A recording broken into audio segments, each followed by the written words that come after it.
नमस्कार. मी प्रतीक्षा जोशी आपल्या सर्वांचे पुन्हा एकदा स्वागत करते.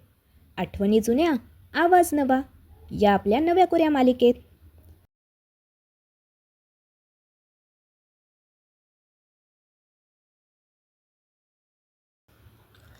जमाडी जम्मत.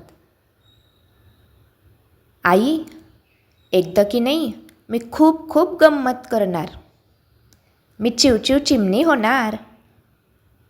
हसू नकोस हं. सकाळी दूध घेतलं की मी अंगणात जाईन. तिथं चिमणी होईन आणि भुरकन उडून पारिजातकाच्या झाडावर बसेन. तू अंगणात येशील तेव्हा मी झाडाच्या पानात लपेन आणि चिवचिव करीत तुला हाका मारीन. चिवचिव, मी बघ कुठं आहे. चिवचिव चिवचिव. तू आपली झाडाकडे पाहशील पण तुला कळणारच नाही. तू म्हणशील, काय चिवचिवाट चाललाय. तू आरशासमोर उभी राहशील, केस मोकळे करून वेणी घालशील. तेव्हा मी भुरकन आत येईन आणि आरशातील चिमणीवर टकटक करून उडून जाईन. तू दचकशील, म्हणशील, काय ही चिमणी त्रास देत आहे.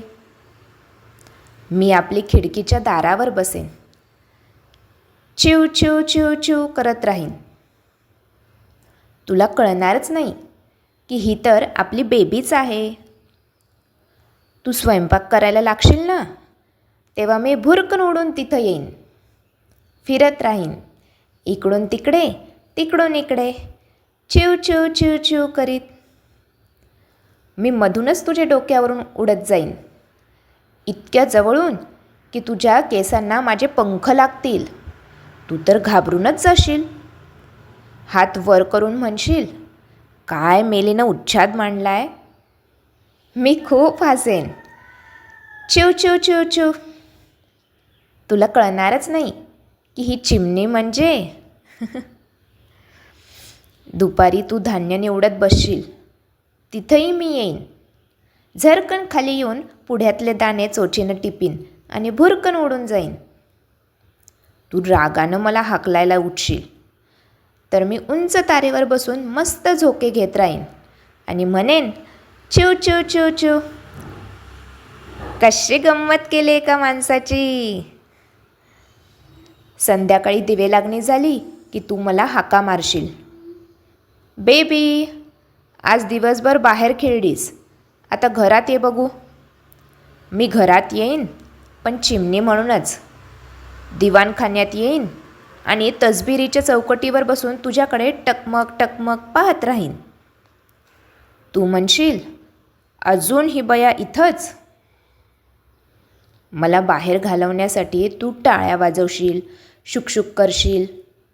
मग मी आणखीन गंमत करीन.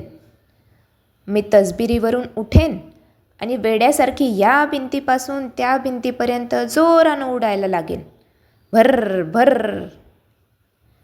तू रागावशील, घाबरशीलही आणि मोठ्यानं ओरडशील, बेबी, कुठं आहेस तू. आपली मोठी काठी घेऊन ये पाहू. ही चिमणी आज फारच सतावते आहे. मी भुरकन उडून बाहेर जाईन आणि काय करीन माहिती आहे.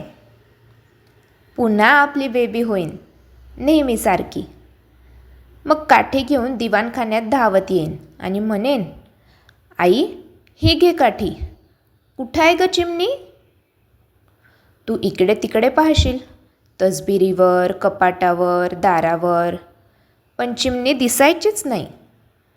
तू म्हणशील, गेली वाटतं बया.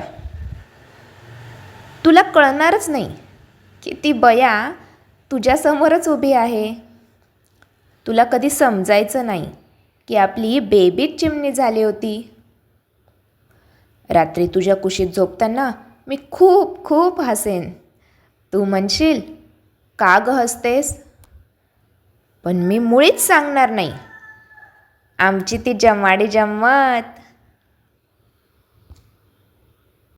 काय मंडळी, आवडला ना तुम्हाला आजचा भाग. पुन्हा भेटू पुढच्या गुरुवारी एका नवीन भागात. अच्छा.